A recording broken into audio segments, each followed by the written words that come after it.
empezar con eso.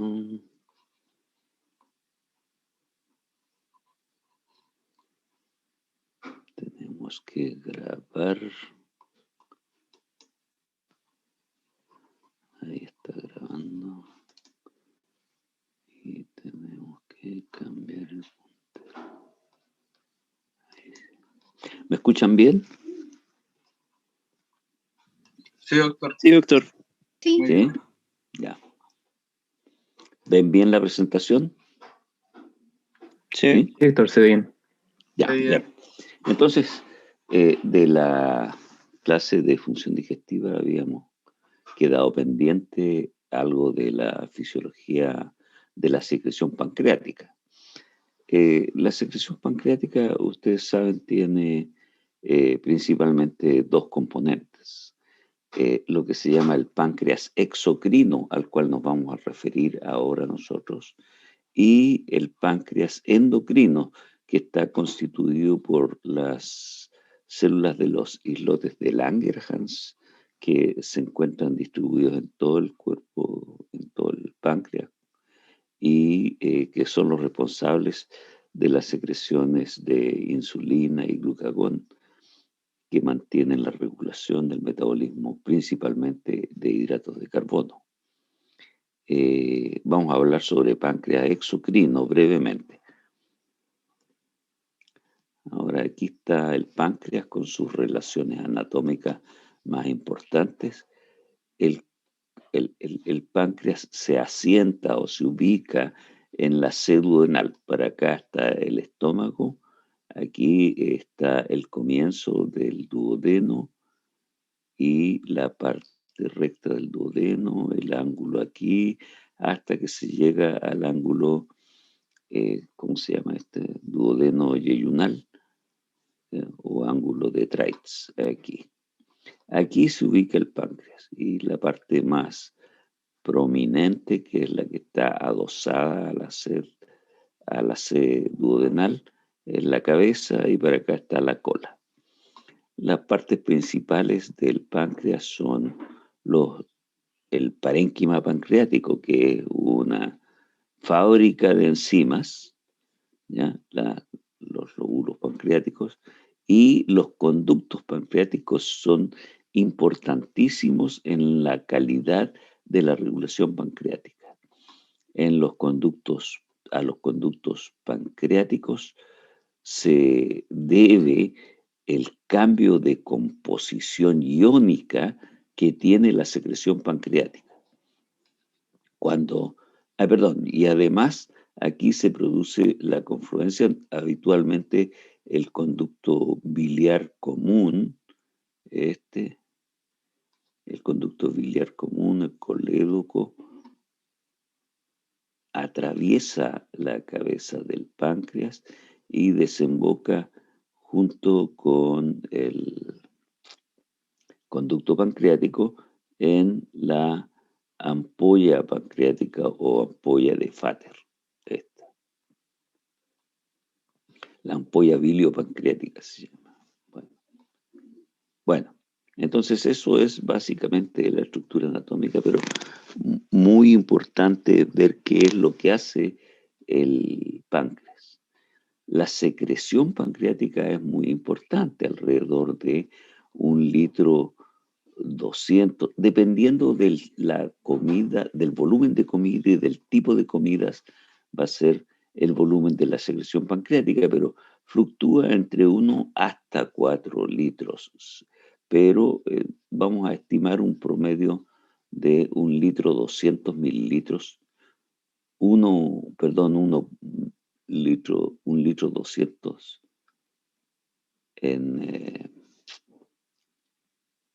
en 24 horas, ¿ya?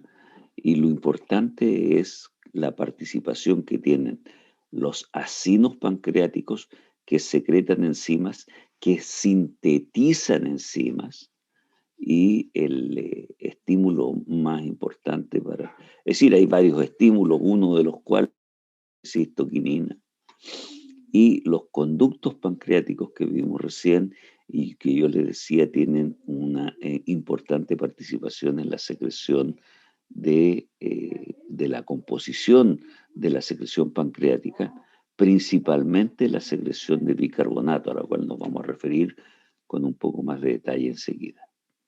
Y después está, estos conductos y esta activación de la secreción de bicarbonato tiene un estímulo también de una hormona que se produce en el duodeno, que es la secretina.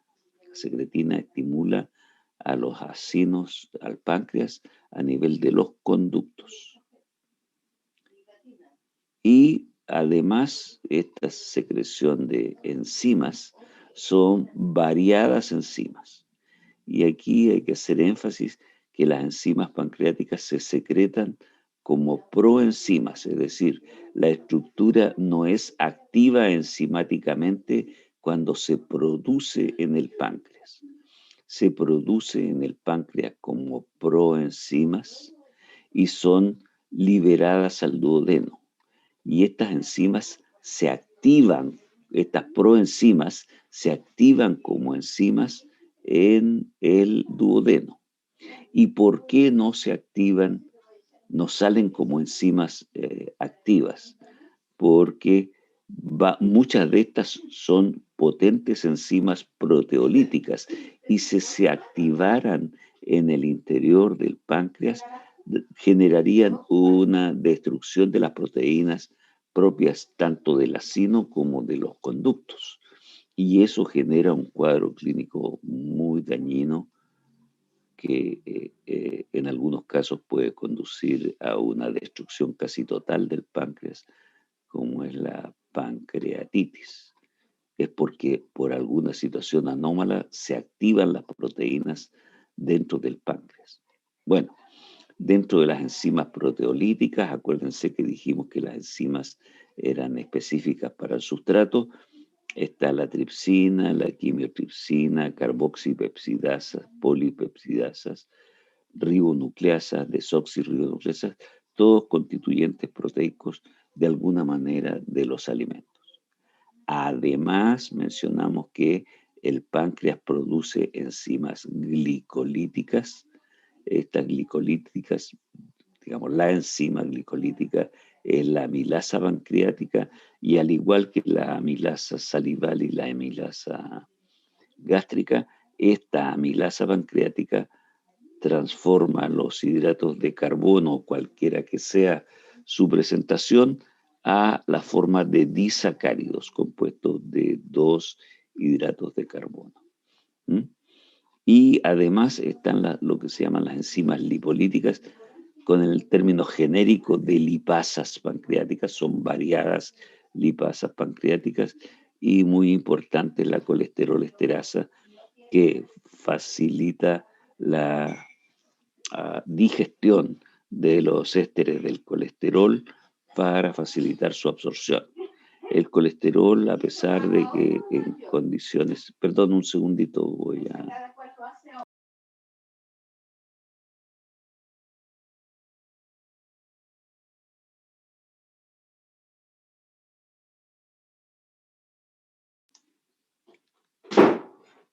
Bien, entonces las enzimas lipolíticas son las lipasas, decía, y la colesterol esterasa. El colesterol es muy importante para la síntesis de muchos productos que son de vital importancia en el organismo, como son las hormonas esteroidales.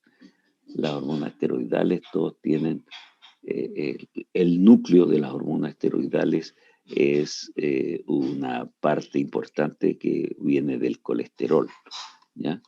Y ahora, independientemente si los niveles posteriores pueden ser exagerados, etc., eso da otro tipo de problemas que ustedes van a revisar posteriormente. Esta secreción pancreática tiene 2 mecanismos a través de los cuales se produce. Uno es el acino pancreático. Aquí hay un dibujo del acino pancreático con identificación de las células acinares. Este es el ejemplo que está aquí indicado. Esta es una célula acinar. Aquí hay otras células, es decir, todas estas son células acinares, pero esta es la característica de las células acinares, que tienen se caracteriza por tener núcleo grande y rugoso, un retículo endoplásmico importante, ribosomas y gránulos de proenzimas. Estas proenzimas, que son sintetizadas en las células de los acinos, dan origen, se liberan al conducto pancreático. Aquí está el conducto pancreático, ¿sí? Y hay células centroacinares, que son, ¿dónde está esta? La vi ayer. Aquí está. Estas células centroacinares que desarrollan funciones principalmente defensivas. Aquí las células ductales, estas son las células ductales intercaladas que forman parte de los conductos. Aquí en estas células ductales, a lo largo de todo el conducto pancreático, es donde se libera o se produce bicarbonato. El producto de secreción de los acinos tiene una composición iónica muy similar a la del plasma, que aquí va por el plasma, ¿ya? Entonces, la composición iónica de los acinos, además de las enzimas, es muy similar a la del plasma. Y esa composición iónica, igual que lo que ocurre en la glándula salival, ¿se acuerdan que mencionamos ese cambio en la composición iónica en los conductos salivales? Pues bien, esa composición iónica cambia a nivel de los conductos, y este cambio también es inducido hormonalmente, como vimos en la lámina anterior, principalmente por el estímulo de secretina.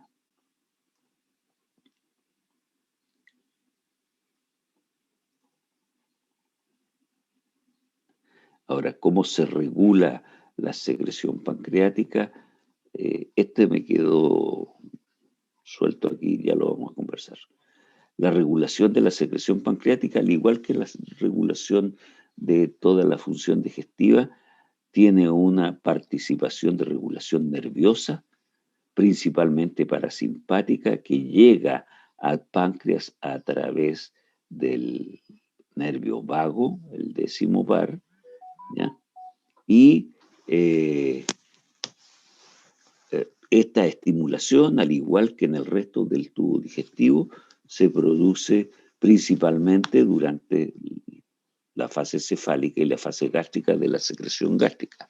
Por lo tanto, cuando empieza la estimulación gástrica a través de la fase cefálica que comentamos anteriormente, también se está estimulando al mismo tiempo el páncreas, es decir, el páncreas empieza a prepararse, a estimular la síntesis de proenzimas para ser liberadas más adelante cuando empieza la fase cefálica.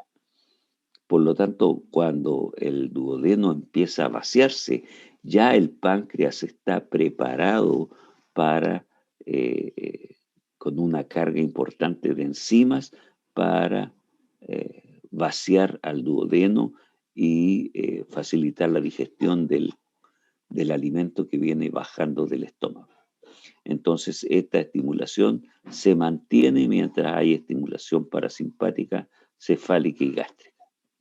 Y entonces, principalmente por esta influencia, los acinos secretan enzimas. Y aquí lo que se habla es que la síntesis de enzimas genera poco volumen en la secreción pancreática final.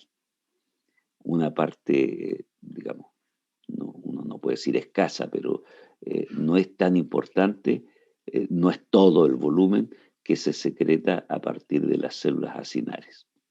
Y el vaciamiento de estas células acinares todavía es escaso, porque tiene que haber, está la influencia hormonal sobre la síntesis sobre la secreción pancreática, principalmente con lo que se llama la colecistoquinina. Antiguamente, cuando yo estudié fisiología, por ejemplo, cuando tenía la edad de ustedes, hace tiempos inmemoriales, ¿ya? La colecistoquinina se conocía con el nombre de colecistoquinina pancreosimina, porque se había descubierto que era la misma enzima que estimulaba el colédoco y el cístico que aquella que estimulaba el páncreas. Entonces, para dejarla, digamos, se descubrieron por separado. Una era la pancreosimina, otra era la colecistoquinina, y después, años después, se descubrió que eran la misma estructura química, tenían la misma estructura química, por lo tanto, eran la misma cosa. Y durante muchos años se usó colecistoquinina, pancreosimina, para que a uno no se le olvidara que era la misma enzima que actuaba en los conductos biliares y en el páncreas. Posteriormente ya se usó solamente el nombre colecistoquinina, pero digamos esa es parte de la historia de la nomenclatura de las hormonas que participan en la secreción. ¿Ya? El nombre de estas hormonas tiene una pequeña historia del proceso de investigación que se desencadena. Ahora, esta colecistoquinina lo que hace es se estimula en la mucosa pancreática principalmente por la presencia de aminoácidos y de ácidos grasos en la secreción pancreática. No, en la superficie de la mucosa duodenal. No se me vaya a confundir esto. ¿Eh? En la superficie de la mucosa intestinal se secreta colecistoquinina cuando allí se detecta presencia de aminoácidos y ácidos grasos libres. Y bajo el estímulo de colecistoquinina, hormona que, como todas las hormonas, tiene que pasar a la circulación, dar la vuelta completa y llegar por vía sanguínea a estimular los acinos glandulares del páncreas, estimula a estos acinos para que secreten enzimas, principalmente enzimas proteolíticas y lipolíticas. ¿Ya? Proteolíticas y lipolíticas. La colecistoquinina es fundamental para la correcta digestión de los tejidos grasos. Mientras mayor contenido de lípidos tiene el alimento que ustedes ingieren, mayor es la secreción de colecistoquinina y mayor es la secreción de enzimas lipolíticas. Y al mismo tiempo, mayor es la estimulación de la actividad motora del colédoco y el cístico y tiene un efecto inhibidor del vaciamiento gástrico, la colecistoquinina. Se disminuye la velocidad del vaciamiento gástrico. Bueno, además de la colecistoquinina, hay secretina, y esta secretina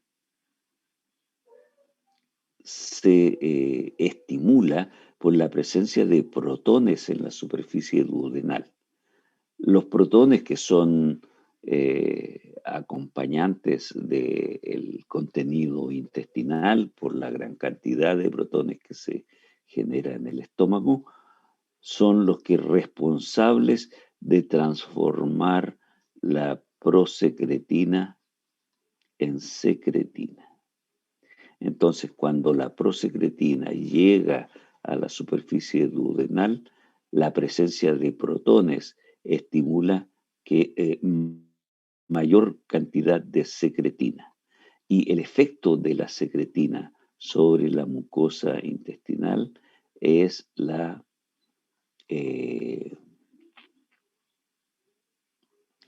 activación de los conductos. Y dentro de la activación de los conductos, el principal efecto es aumentar la secreción de agua en los conductos y de bicarbonato.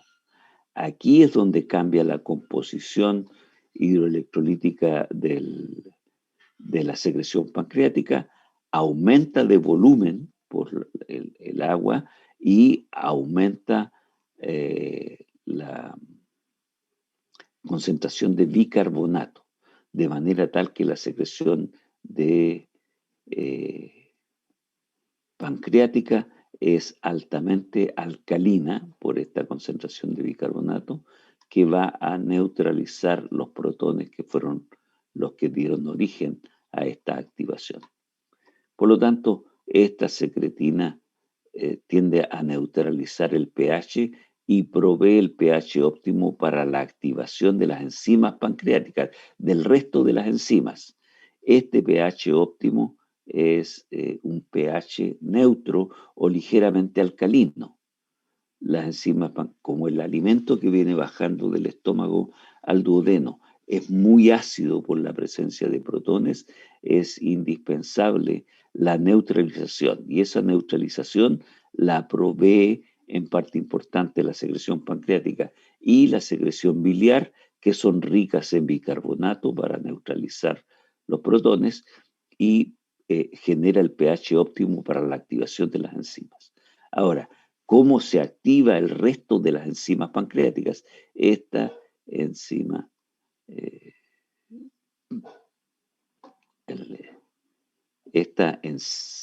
enzima se estimulan a partir del tripsinógeno. El tripsinógeno, que es un precursor de la tripsina, que es una enzima proteolítica, se activa en presencia de una enzima que está en la mucosa intestinal. En la mucosa intestinal, fundamentalmente duodenal, está una enzima que se llama enteroquinasa.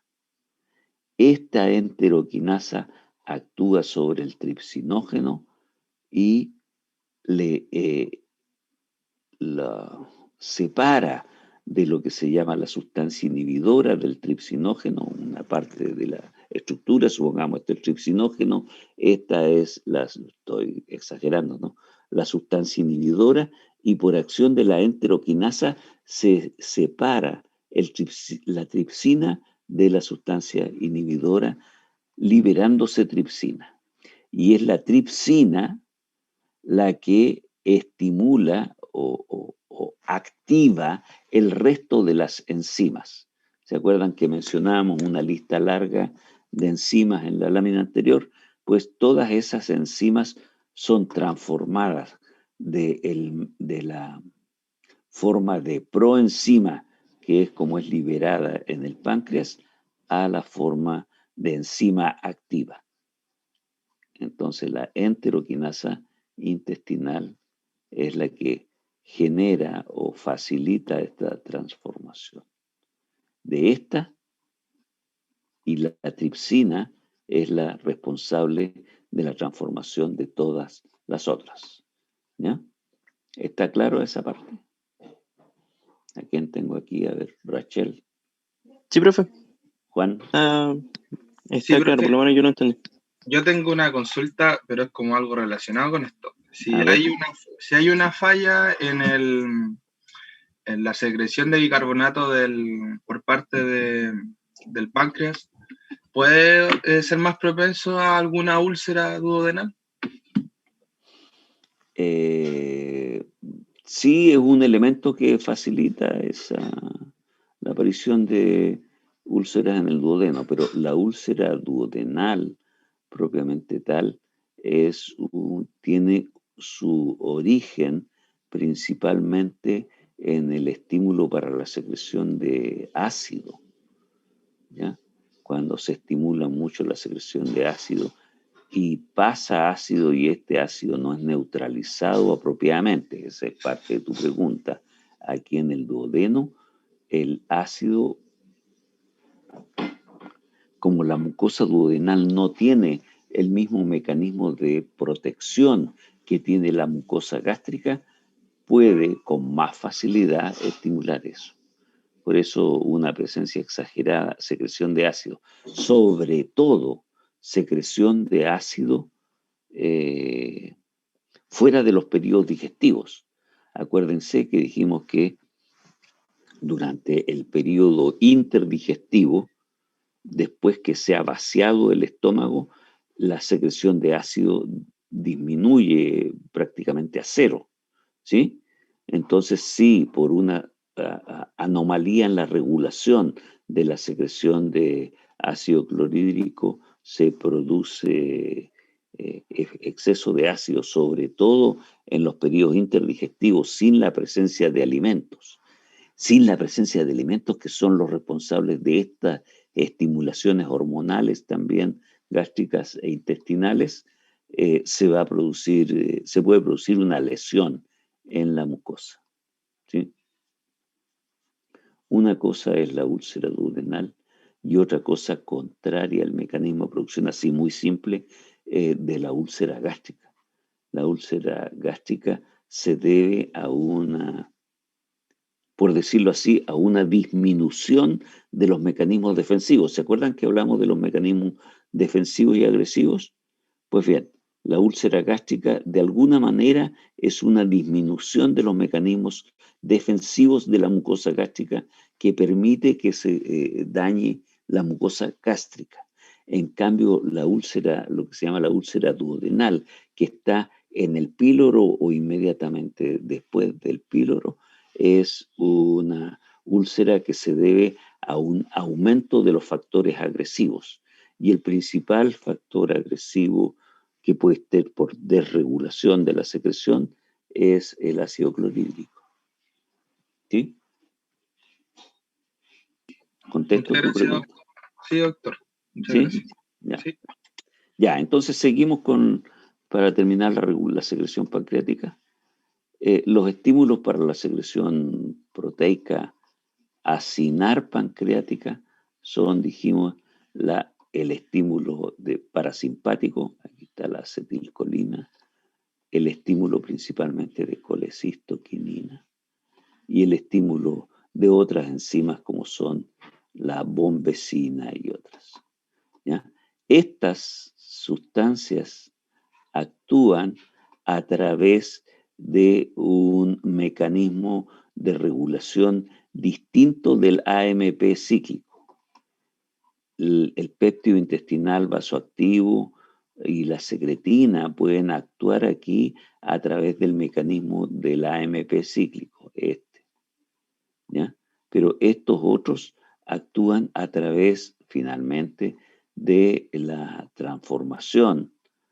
Aquí hay inositol y diacilglicerol que modifica la síntesis de calcio. En general uno habla de los segundos mensajeros que pueden ser calcio, la concentración de calcio intracelular o la modificación del AMP cíclico, ¿ya?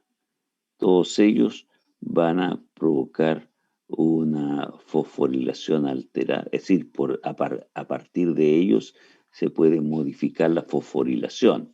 En algunas ocasiones hay fosforilación alterada de las proteínas regulatorias. Aquí está el borde apical donde se liberan al conducto que va por aquí, donde se liberan las proenzimas que son secretadas. Pero este es el mecanismo de acción de estas y de estas en la secreción proteica acinar pancreática. Y en las células del conducto, ¿ya? Aquí está la célula del conducto para que se ubiquen. Aquí viene el capilar sanguíneo, aquí viene el lumen del conducto. En las células del conducto hay una activa transformación de anhídrido carbónico que viene por aquí y en ácido carbónico. El ácido carbónico está la anhidrasa carbónica por acción de la enzima anhidrasa carbónica. Yo les decía el otro día que la anhidrasa carbónica está presente en todas las células que necesitan producir bicarbonato o que necesitan producir protones. Así está presente en las células gástricas, donde en las células de las glándulas gástricas, donde se necesita producir protones y al mismo tiempo bicarbonato. Aquí estas células conductales del páncreas necesitan, esta es la principal secreción, necesitan producir bicarbonato. Y entonces en ambos casos la anhidrasa carbónica es un factor fundamental. Y este sodio viene de aquí y este protón sale para acá, se cambia sodio por protón. No sé si viene, ahí sí, se cambia sodio por protón y entonces el sodio sale para acá por gradiente de concentración fundamentalmente y acompaña al bicarbonato que se está secretando aquí por transporte activo. Este es un mecanismo de transporte activo que secreta bicarbonato y se asocia al sodio para mantener la transformación de bicarbonato de sodio. Como esto genera una gradiente osmótica importante en el lumen del conducto, sale agua o a través de la célula o a través de las uniones estrechas que están aquí en los espacios intercelulares entre las células del conducto. Y al interior del capilar, entonces en el capilar sanguíneo se disminuye la concentración de bicarbonato. Esta concentración de bicarbonato, el protón que sale aquí, se une a este aquí para formar ácido carbónico y permitir mayor disponibilidad de anhidrido carbónico o agua aquí. ¿Ya? Agua que sale para acá, CO2 que va para este mecanismo y entonces se mantiene acá. Este bicarbonato que se pierde aquí se recupera más adelante, ya sea a nivel renal o a nivel del resto del intestino. Este bicarbonato que acompaña al alimento que viene, que va a mojar en la secreción pancreática. ¿Ya? Ahora, aquí hay un esquema, este es del álbum de Netter de función digestiva, respecto de algunas formas de, un resumen de la regulación hormonal acinar pancreática. Aquí están las células acinares y aquí están los conductos pancreáticos y el simpático a través del ganglio celíaco y el vago van a provocar estimulación o inhibición de la actividad acinar pancreática y además se libera la secretina, la pancreosimina. Fíjense, aquí tiene todavía el nombre de pancreosimina. Esta es la misma colecistoquinina, ¿ya? Para que nos entendamos, esta pancreosimina es la misma colecistoquinina que es secretada en las células de la pared duodenal para estimular la acción de la colecistoquinina, la acción de las células acinares pancreáticas. Esta, la línea negra delgada, estimula las células acinares pancreáticas y la línea negra gruesa, que es la secretina, va a estimular principalmente los conductos, aquí estos, para estimular la formación de bicarbonato. ¿Sí? Hay que mirarlo con calma y tener cuidado. Yo debía haberlo hecho, que donde dice pancreosimina es la colecistoquinina que nosotros conocemos.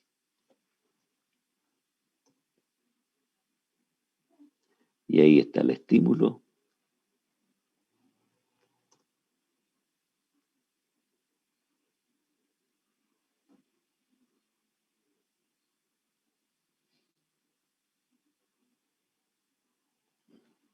No sé por qué se me tiñó en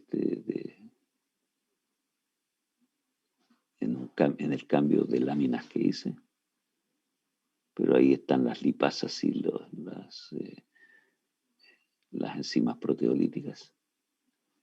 ¿Sí? Ya, eso es la situación respecto a la secreción pancreática. Y ahora yo voy a avanzar en esto, un resumen muy similar al que ustedes vieron con la doctora Galloso, pero que se va a referir este resumen solo a la producción, secreción y vaciamiento de bilis, y voy a presentar esquemas más simplificados de los mecanismos para que tengan la visión de conjunto. En la presentación que hizo la doctora Galloso hay bastante detalle de las acciones hormonales y enzimáticas a nivel de la célula, ¿sí? Esos detalles yo los voy a obviar y vamos a presentar solamente esto. Acuérdense que el hígado es el órgano más grande del organismo, ¿sí? Y que proporcionalmente tiene una enorme cantidad de funciones.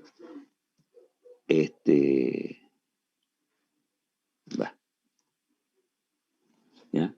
La estructura hepática también es compleja, tiene provisión de sangre que viene sea de la arteria hepática o sangre proveniente de la vena cava inferior, que trae la sangre proveniente de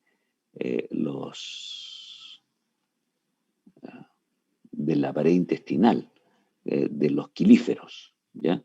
Ahí viene la sangre con una concentración muy grande de sustancias que se absorbieron a nivel de la pared intestinal. Llega aquí y están, este líquido de acá fluye hacia los espacios del sinusoide y atraviesan la pared. Y aquí las células hepáticas, que son los canalículos biliares, y las células hepáticas son las que van a generar las transformaciones de los compuestos que se ingirieron, y va a tener fenómenos de síntesis propia, dentro de los cuales está la síntesis de ácidos biliares y otros que vamos a comentar enseguida. Esos productos de síntesis son vaciados aquí en la red de canalículos biliares. Aquí. Y estos confluyen a estos conductillos periportales y confluyen después a las vías biliares, que van confluyendo hacia el conducto hepático común. Esa es una muy importante simplificación del proceso de la estructura de la célula hepática. Ahora acuérdense que en la circulación hepática, como les decía, hay sangre arterial y hay sangre proveniente de la vena porta, que es rama de la cava inferior. Aquí, donde pasa la sangre por los capilares con las células endoteliales y pasan a la vena central del lobulillo. Y aquí es donde se sintetizan las sustancias propias de algunas de las funciones hepáticas y se libera la síntesis de ácidos biliares hacia los conductillos biliares que están por aquí. Entonces, los sinusoides hepáticos son, como dice ahí, canales vasculares distensiles, fenestrados y cubiertos de células endoteliales y todos estos rodeados de hepatocitos. Y en lo que importa destacar aquí es que ambos sistemas, el sistema arterial y el sistema venoso, confluyen y se fusionan se fusionan y se mezclan la sangre que viene de aquí y la sangre que viene de acá para pasar por el sinusoide hepático. Eso es lo que hace compleja el análisis de la función hepática y influye mucho en el funcionamiento del hígado. Y aquí está el sistema biliar que decíamos, están en el otro lado de las células hepáticas. Estas son las células hepáticas. Y que aquí va el sinusoide, y por acá, en la membrana, por el lado basal, por decirlo así, están los conductos biliares, los canalículos biliares, que confluyen en el conducto biliar. Y este sistema biliar está formado por células epiteliales, ¿ya?, que representan un porcentaje no menor de la masa hepática, y lo importante es que los conductillos biliares se van fusionando a conductos más grandes. Conductillos, canalículos biliares, conductos biliares y finalmente el conducto biliar común, y forman el colédoco, ¿sí?, a partir de esa estructura. Entonces, ustedes vieron con la doctora Gayoso una lista larga y analizaron con detalle estos mecanismos, integran el metabolismo. No estoy seguro si la mía es la lista completa que puso la doctora Gayoso. De lo que me acuerdo, en que eran 6 o 7 funciones que se describían para el hígado, yo creo que puse 5. Bueno, está la integración del metabolismo energético, el almacenamiento del glicógeno y el metabolismo de ácidos grasos. Participa en la síntesis de proteínas plasmáticas. Acuérdense que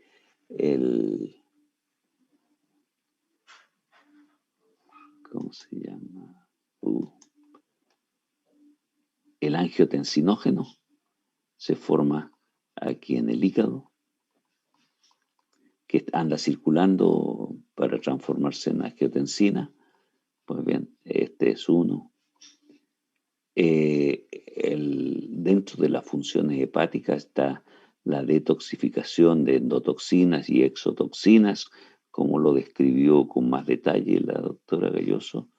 Aquí había otro, yo le puse otras funciones metabólicas para no alargar demasiado la lista, porque a mí lo que me interesa destacar es la participación en el proceso digestivo, y allí tenemos que ver producción, secreción y vaciamiento de la bilis, que va a participar en la mucosa intestinal, en los mecanismos de digestión y absorción que revisamos en la sesión pasada.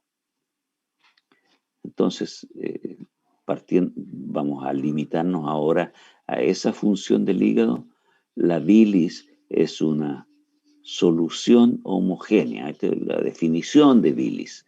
Es una solución homogénea de color verdoso y de sabor amargo, verde o verde amarillento, le llaman otros, depende del momento de la producción, producida por el hígado de muchos vertebrados. Hay vertebrados que no tienen hígado. No es que no tengan hígado, sino que no producen bilis. ¿Cuáles son? Abdías. Usted como delegado tiene que saber esta parte. Los que no producen bilis. No, lo tengo claro, profe. Lo pillé. Bueno, ya tiene que averiguarlo. ¿Cuáles son los que no producen bilis? ¿El perro produce bilis? Ya. Interviene en la bilis, además, digamos, esto es lo que es, y esta bilis interviene en los procesos de digestión. Fíjense, aquí es lo que vimos la sesión pasada, funcionando como emulsionante de los ácidos grasos. Tiene un efecto detergente sobre los ácidos grasos. No es una acción enzimática, la bilis no tiene enzimas, pero funciona como una función como un emulsionante de los ácidos grasos, y eso facilita la acción de las enzimas lipolíticas del páncreas sobre los ácidos grasos para su digestión y absorción, ¿ya? Por eso uno habla de facilita la absorción a nivel del intestino. Esta secreción de bilis depende principalmente de la secreción de ácidos biliares. La secreción de la bilis depende de la secreción de ácidos biliares. Sin embargo, como vamos a ver más adelante, la bilis no está compuesta solo de ácidos biliares, pero quien determina la secreción, velocidad de secreción y volumen de secreción es la secreción de ácidos biliares, sea que se sintetizan de nuevo, sea, es decir, son nuevas síntesis, o sea que vienen en la circulación enterohepática de los ácidos biliares. Y esta bilis normalmente se almacena, pero lo principal es que se concentra en la vesícula biliar. Vamos a ver cómo funciona en detalle. ¿Cuál es la composición de la bilis? Hablamos que la composición de la bilis principalmente es, dijimos, de los ácidos biliares. Aquí hay que hacer una aclaración. Los ácidos biliares y las sales biliares son lo mismo. Depende de cuál es el estado químico del ácido, si está o no neutralizado por una base, ¿ya? Sales biliares o ácidos biliares, estamos hablando de lo mismo.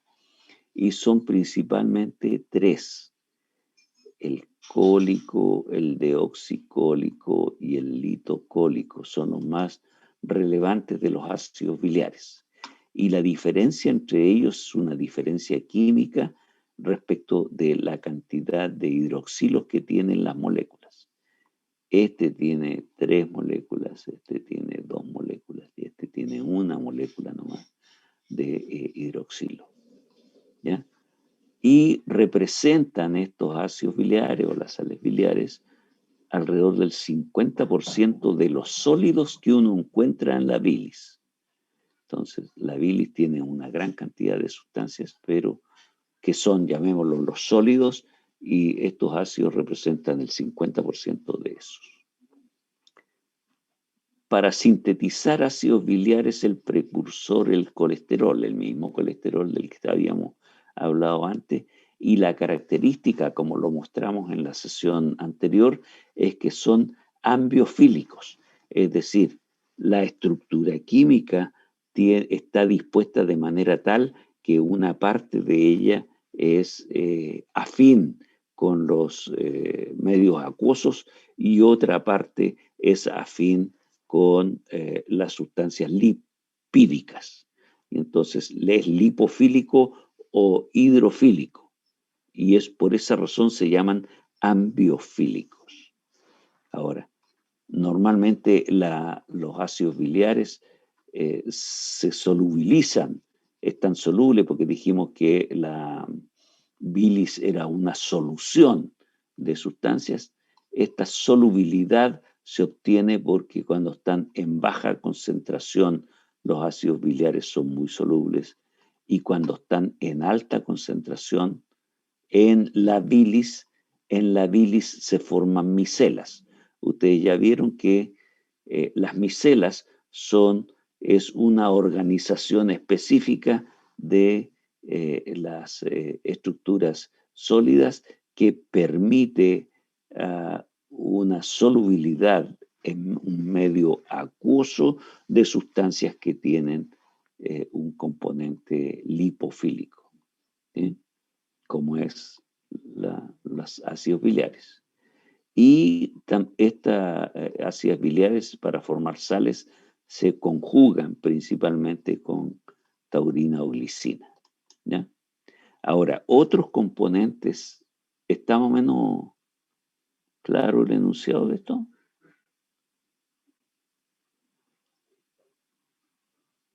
Atentos.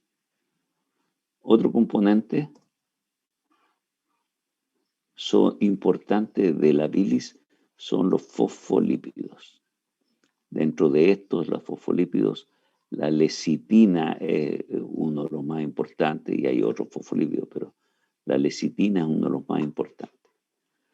¿Qué características tienen estos? Son insolubles en agua, porque son sus fosfolípidos, ¿ya? Y por lo tanto, por ser tienen un componente lipídico importante, son insolubles en agua. Y para solubilizarse, se solubilizan con ácidos biliares. Aquí, con el grupo lipofílico de los ácidos biliares, se juntan los fosfolípidos, la lecitina, y se solubilizan con ácidos biliares, de tal manera que un mol de ácido biliar es capaz de unirse a 2 moles de lecitina de manera tal de hacer un compuesto que sea soluble en agua, ¿ya? Esta es la importancia de la lecitina con los fosfolípidos.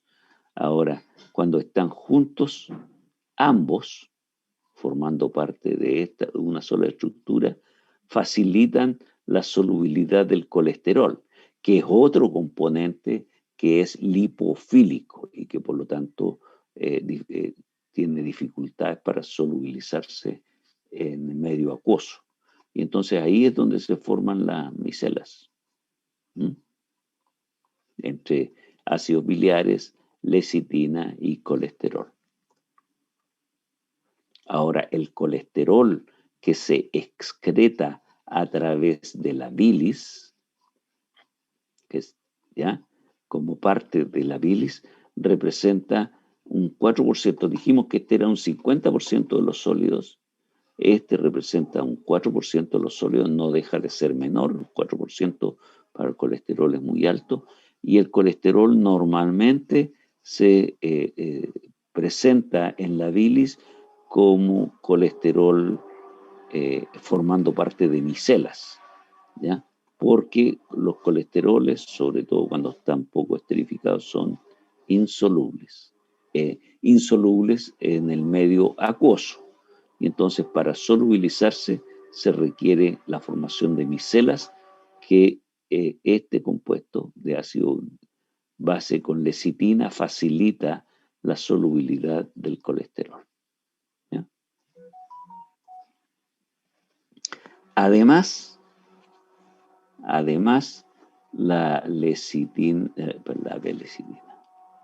bilis contiene pigmentos biliares. Y estos pigmentos biliares, el más importante es la bilirrubina. Vamos a hablar de la bilirrubina más adelante. Y representa un 2% de los sólidos. Esto no tiene nada que ver con la formación anterior, pero estos pigmentos biliares son muy importantes en la bilis. Son las que le dan el color a la bilis, ¿ya? Y son sustancias que le dan color y los pigmentos biliares normalmente son insolubles y para solubilizarse estos pigmentos biliares requieren estar conjugados. El principal forma de conjugación es el ácido glucurónico que los hace solubles. Y vamos a hablar con más detalle enseguida de los pigmentos biliares. La particularidad que tienen los pigmentos biliares es que al ser coloreados uno puede detectarlos, la bilis y los pigmentos coloreados puede detectarlos en el contenido intestinal o en el plasma y permiten los estudios de la función hepática.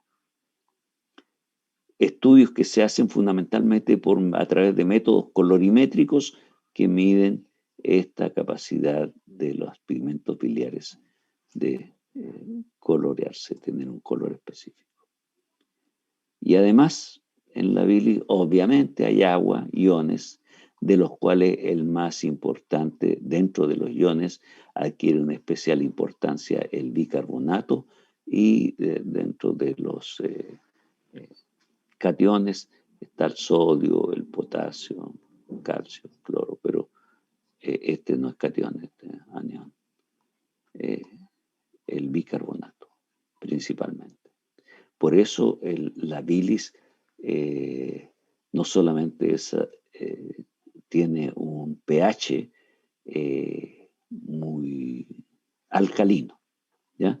Y cumple una función neutralizadora de los protones en el duodeno por esta razón, por la presencia de bicarbonato.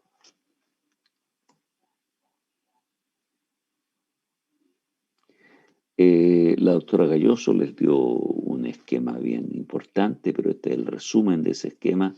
El colesterol va a dar origen a partir del colesterol por varios procesos enzimáticos.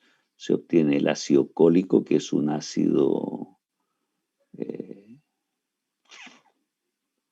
uno de los ácidos biliares, el primero que sale en la síntesis, que tiene 3 hidroxilos, y aquí actúa sobre este ácido cólico, puede actuar una deshidroxilasa, le quita un hidroxilo y queda el ácido quenodeoxicólico, ¿ya?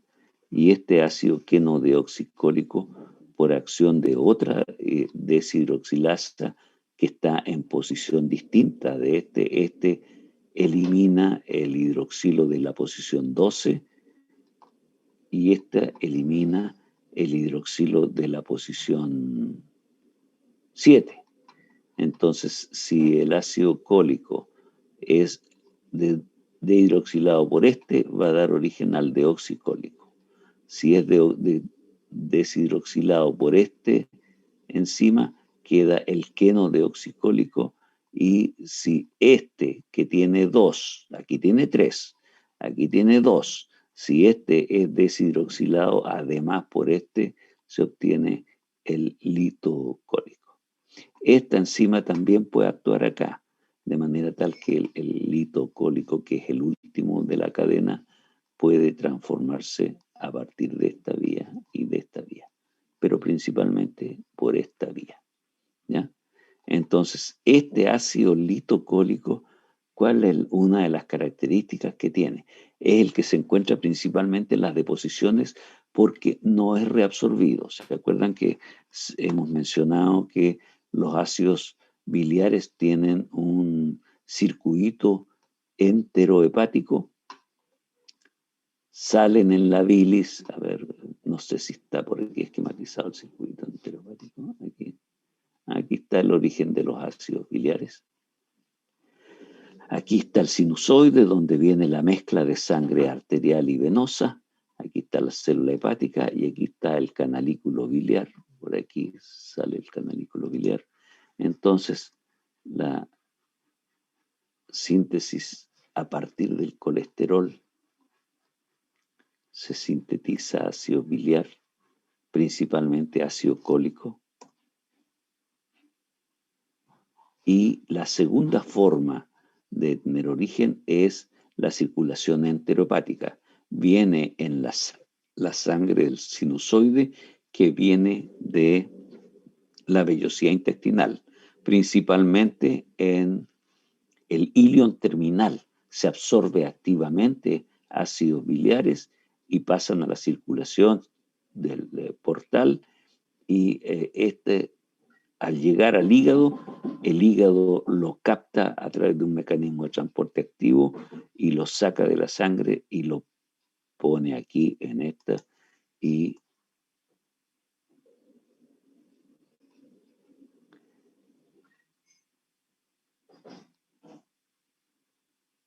el ácido biliar ahí se secreta por difusión facilitada aquí y acá. Esto significa que este ácido biliar va a formar parte del pool de ácidos biliares que está dentro de la célula. Pool, repito, que se forma por síntesis de nuevo aquí o por transporte activo secundario, por captación acá del que viene de la circulación del sinusoide. Y es secretado aquí. Y aquí esto es lo que dijimos hace un rato, de que la secreción de ácidos biliares en velocidad y en volumen es lo que determina la formación, el volumen de la secreción de bilis, ¿ya? Este es el determinante para esa formación de bilis. Aquí está esquematizada la circulación enterohepática. Aquí vienen los ácidos biliares, ¿eh?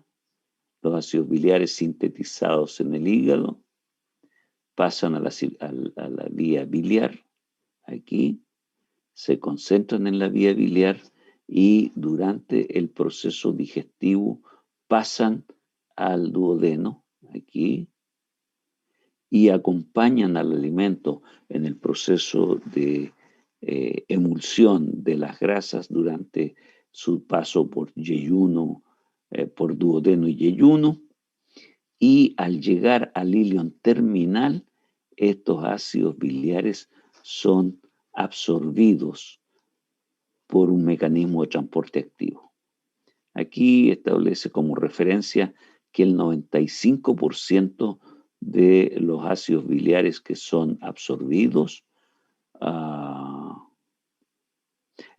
que vienen aquí bajando, son absorbidos. El 95% de los que vienen aquí son absorbidos y una mínima proporción pasa y es eliminado como ácido biliar acá.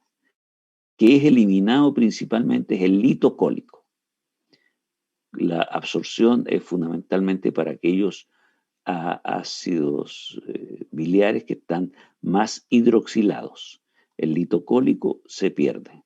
Y entonces, para mantener la cantidad de ácidos biliares relativamente estable, el hígado tiene que sintetizar lo que se llama la síntesis de novo, la misma proporción que se pierde en el intestino, alrededor del 5% del total de los ácidos biliares debe ser resintetizado.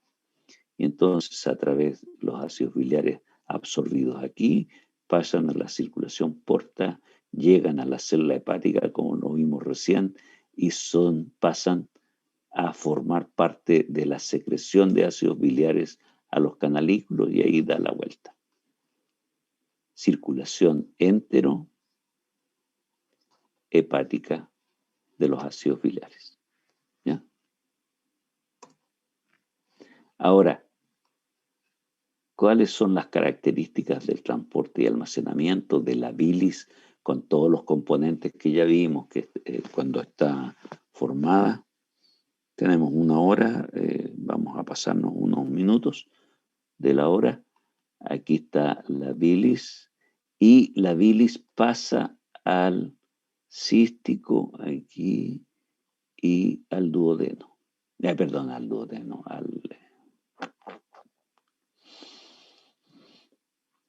a la vesícula biliar. ¿Ya? La vesícula biliar recibe una gran cantidad de bilis y aquí tiene experimenta un proceso de concentración porque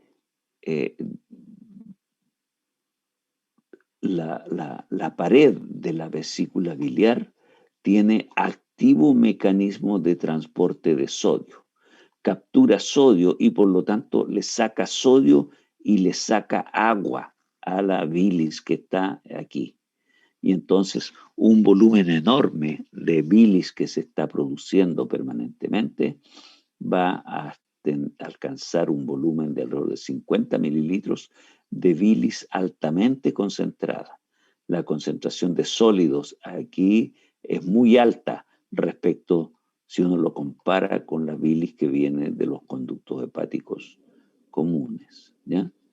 Entonces aquí se concentra la bilis. Esa es una de las funciones que ocurren en la vesícula biliar. Ahora, en ayunas, cuando la persona está en ayunas, el esfínter colédoco-duodenal está cerrado, tiene un tono mayor, la vesícula biliar normalmente está llena y la bilis dentro de la vesícula se concentra por absorción de sodio y agua. Fácilmente puede concentrarse a la mitad del volumen, por ejemplo, fácilmente por esta capacidad de retención de sodio y transporte activo de sodio y absorción asociada de agua.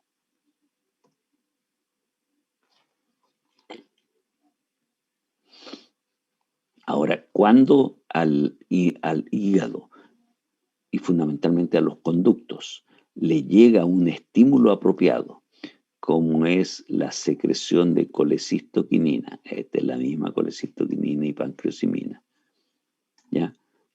Fundamentalmente estimulado por la presencia de grasas en el alimento que proviene del estómago, se estimula la colecistoquinina y colecistoquinina significa que estimula la actividad motora del colédoco y el cístico.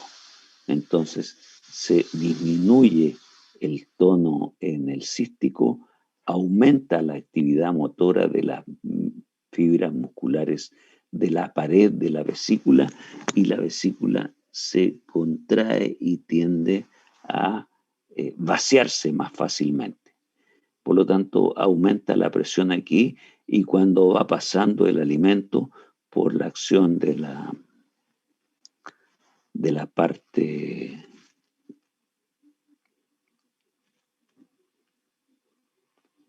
que está de la parte que está por delante de la contracción del duodeno, donde se produce la relajación receptiva.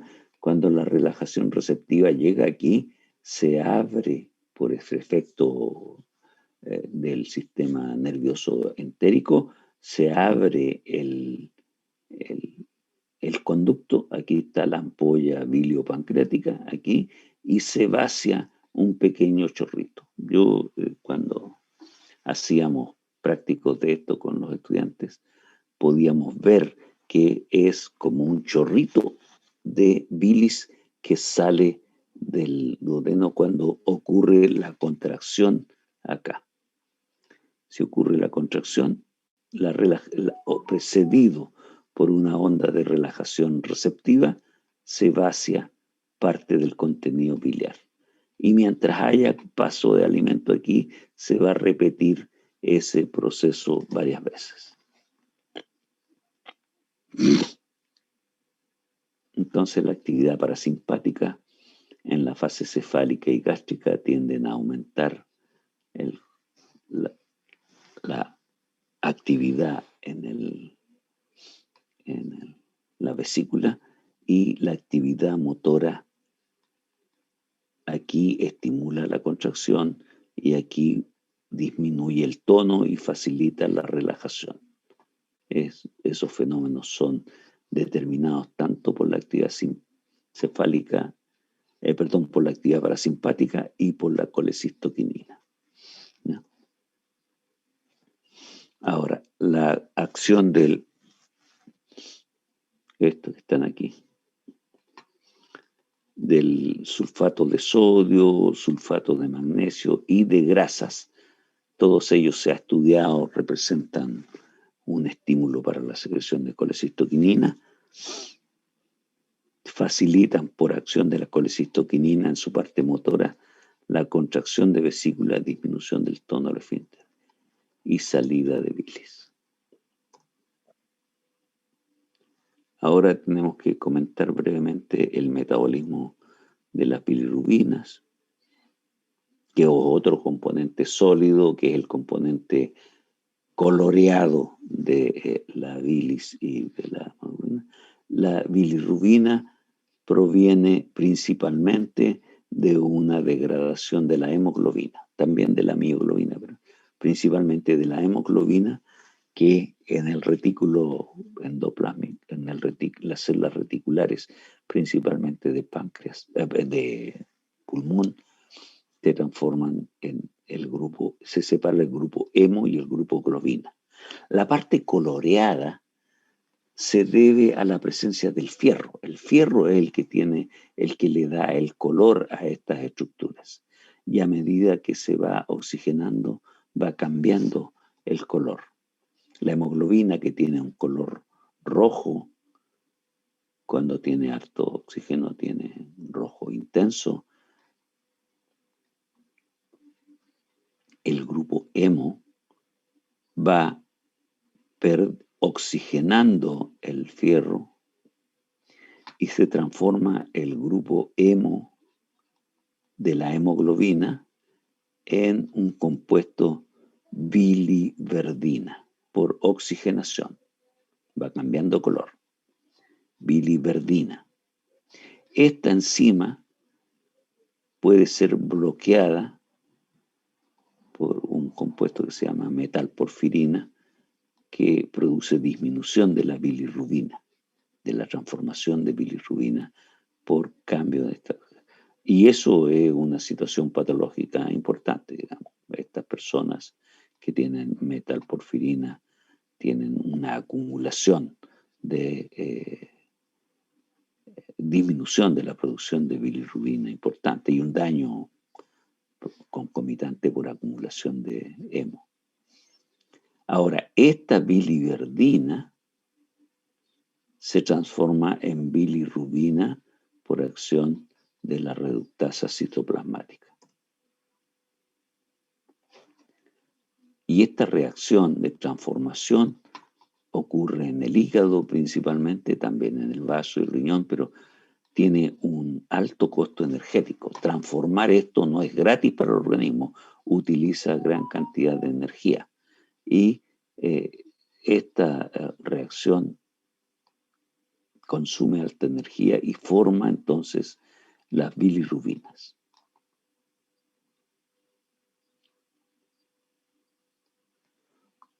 Abdías, aquí está la respuesta en parte. Aquí está la respuesta en parte a esto, que es la pregunta que le hice recién. Las aves, peces y reptiles excretan biliverdina, no excretan bilirrubina. Y los mamíferos excretan bilirrubina, excepto el conejo y la nutria. Eran animales bastante específicos los que no secretan bilirrubina, así que no creo que lo hubiese chuntado, aunque lo hubiese intentado. Bueno, entonces estos son, digamos, detalles freak del metabolismo de la bilirrubina. Nos interesa el metabolismo de la bilirrubina a nivel del organismo, ¿ya? Y aquí hay algunos datos respecto a la bilirrubina, ¿ya? La bilirrubina normalmente es transportada asociada a albúmina, ¿ya?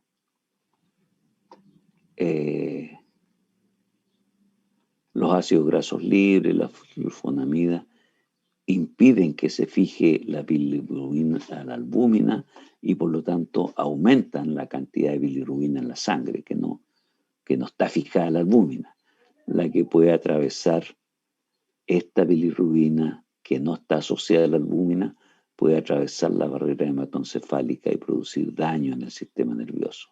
Ese es el riesgo que tiene una hiperbilirrubinemia cuando no es capaz de ser conjugada con albúmina. En el hígado, la bilirrubina se separa de la albúmina y atraviesa la membrana del sinusoide. Y al llegar al hepatocito, esta bilirrubina se une a proteínas en la célula hepática y de esta manera llega al retículo endoplásmico. Y ahí esto ocurre dentro de la célula. Y en el retículo endoplásmico de la célula se conjuga la bilirrubina con ácido glucurónico y forma los compuestos conjugados de bilirrubina. Y entonces de esa manera se conoce a la bilirrubina conjugada, se le llama, ustedes la van a ver en clínica, se le llama la bilirrubina directa, es la conjugada esta, y la bilirrubina no conjugada se le llama bilirrubina indirecta. Estos son términos que se usan en laboratorio dependiendo del procedimiento clínico para determinarla, pero lo importante es la función metabólica que ha ocurrido. Y la conjugación de la bilirrubina, entonces, con ácido glucurónico, que habíamos visto que era importante, se desarrolla después de que el niño nace. Y para que eso ocurra tiene que haber una maduración del sistema de conjugación, y cuando los niños nacen prematuros, algunos no tienen completamente desarrollado el sistema de conjugación y tienen alteraciones del metabolismo de la bilirrubina. Ya cuando tienen 14 semanas de vida, eso significa 3 meses y medio aproximadamente, se ve un nivel de conjugación equivalente al nivel adulto de conjugación en términos de capacidad de conjugación del hígado. Eso es lo que explica que al momento de nacer en los niños se produce una hiperbilirrubinemia fisiológica. Y esta hiperbilirrubinemia fisiológica da origen a ictericia fisiológica con menor actividad de la glucuroniltransferasa al momento de nacer, porque esta enzima no está totalmente desarrollada o maduro el sistema para producir la conjugación. ¿Alguno de ustedes ha tenido hijos o han estado próximos al nacimiento de un niño? Normalmente,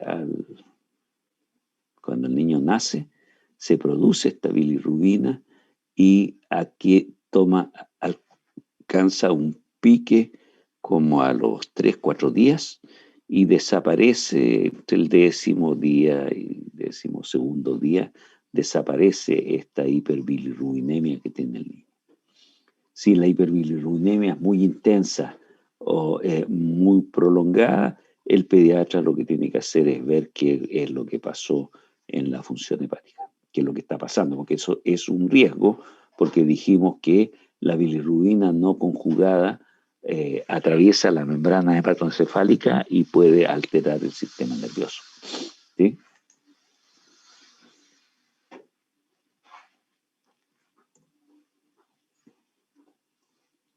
Ahora, el resumen del metabolismo de la bilirrubina, esto es lo que ocurre en el plasma. Proviene de la hemoglobina principalmente, dijimos más del 75% proviene de acá. El grupo M se transforma en biliverdina y en bilirrubina libre o no conjugada. Posteriormente, a nivel del hígado, esta bilirrubina es conjugada principalmente por ácido glucurónico. Aquí está la bilirrubina conjugada.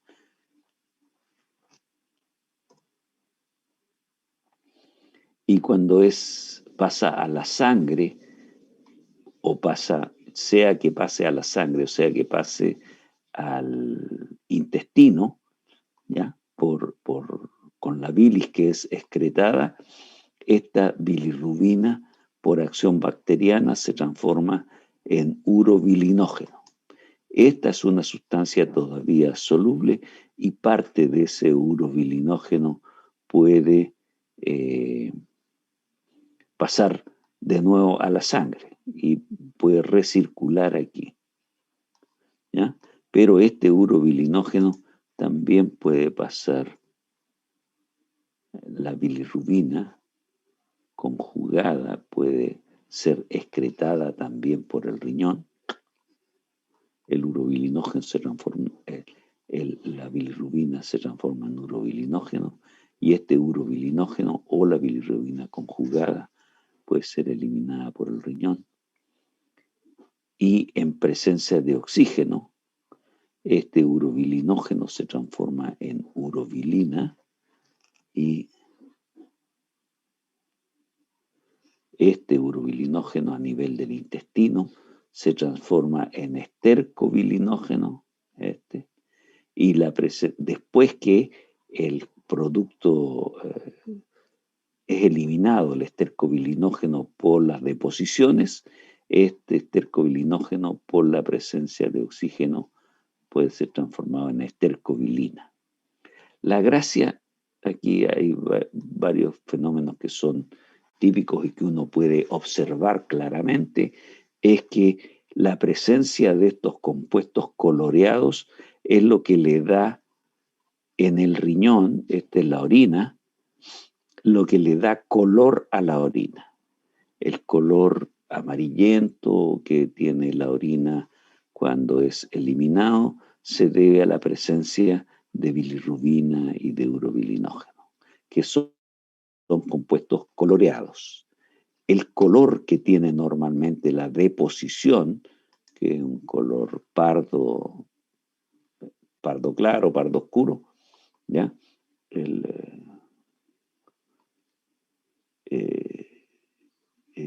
color que tiene la deposición se debe también a la presencia de estas sustancias coloreadas que provienen del metabolismo de la bilirrubina, ¿ya?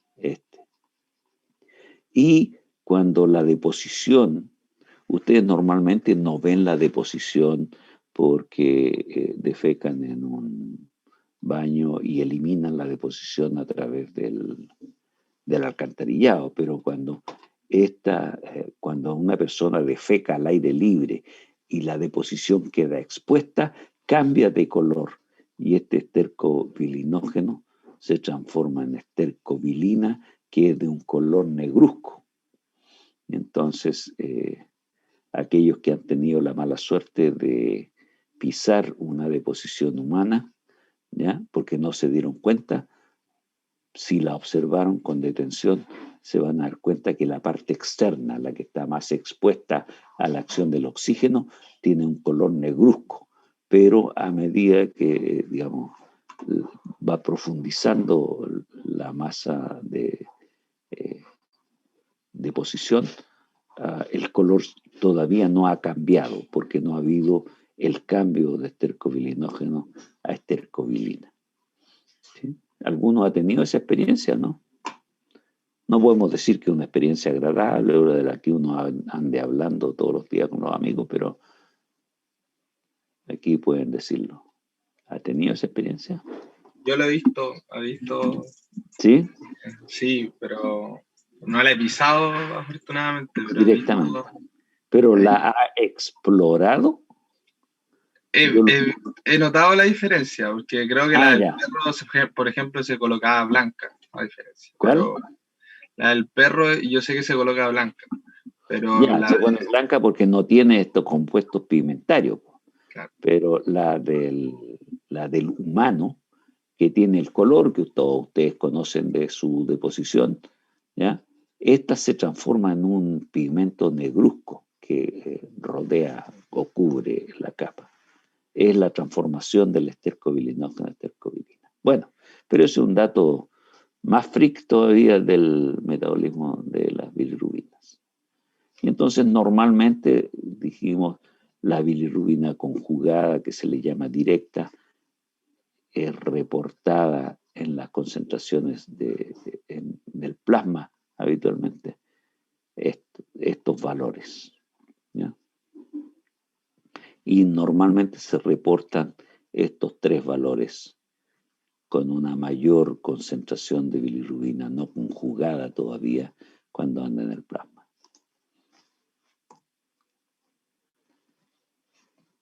Estas también son flores del desierto florido, fíjense. Así se ven las flores en el desierto florido. Miren ustedes al lado, arena y piedras, ¿ya?